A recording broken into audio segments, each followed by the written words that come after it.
2025లో చాలా చూసాం. ఆనందపడ్డాను, బాధపడ్డాను, కెరీర్ గురించి బాధపడ్డాను కూడా. ఈడికేంటి జాబ్ ఉంది కదా, ఎందుకు కెరీర్ అనుకుంటే చెప్తా వినండి.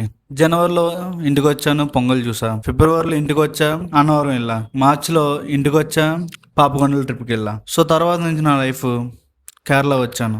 మీరు అందరూ అనుకున్నట్టు కేరళలో నేను అంత సుఖపడిపోలేదు. నిజం చెప్పాలంటే ఇక్కడ నాకు ఫుడ్ నచ్చలేదు. తర్వాత ఫ్యామిలీకి దూరం అయిపోయా.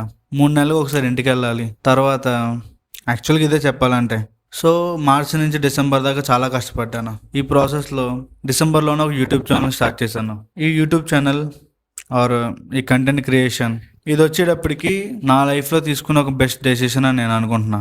2025 డిసెంబర్లోనే స్టార్ట్ చేశాను, అదొక మంచి విషయం. సో 2026 జనవరి నుంచి యాజ్ ఎ కంటెంట్ క్రియేటర్గా నేను కంటిన్యూ చేద్దాం అనుకుంటున్నా. సో ఫర్ దట్ వన్ అందరూ నాకు ఆల్ ద బెస్ట్ చెప్పండి. రెండో విషయం, నేనైతే కంటెంట్ పోస్ట్ చేస్తాను. మెయిన్ విషయం ఏంటంటే మీ అందరికీ హ్యాపీ న్యూ ఇయర్.